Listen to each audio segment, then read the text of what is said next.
Ngayon ipapakita ko naman sa inyo ang aking bersyon ng steam tilapia. Sa nakita nyo, meron tayong tatlong malalaking tilapia na nabili natin kanina. Medyo tumatalon-talon pa yan kanina, sariwan-sariwa. Nagaya tayo ng kamatis, sili, may konting luya at sibuyas. Siya nating ipapalaman sa loob ng tiyan ng ating tilapia. Yung ating panlawak na yan, atin lang yan titimplahan na. Nilagyan natin ng oyster sauce at asin. Tinimplahan natin ang pampalasa dahil naandyan yung pinakalasa, dyan manggagaling. Pagkatapos nyan, yung ating pinakatilapia, atin mo lang bababara ng asin para nang sa ganon, yung kanyang laman ay may lasa na. Kumbaga para kasi pag hindi mo yan inasinan, yung laman nyan ay medyo talagang kinakailangan isausaw mo pa sa toyo dahil matabang, walang lasa. And pagka nilagyan natin ng asin, kasi nakita nyo, iyan ay may lasa na. And then nakita nyo yung ating dahon na kinuha kanina.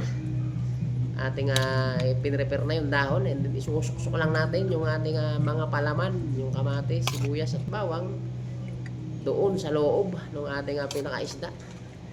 Atin lang yung binutasan ng malaki-laki yung pinakagitna para pag isinalpak natin ng mga ingredients na sakto doon sa loob.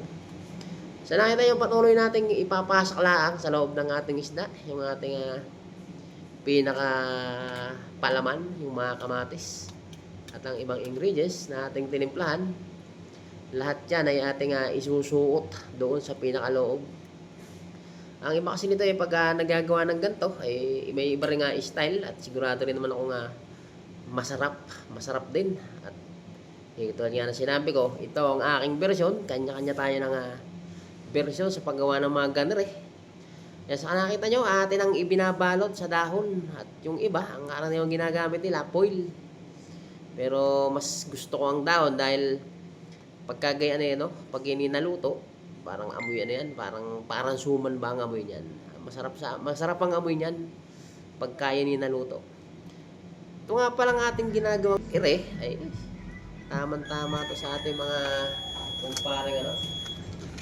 kumpare nating magbabarek dahil yan talagang sakto.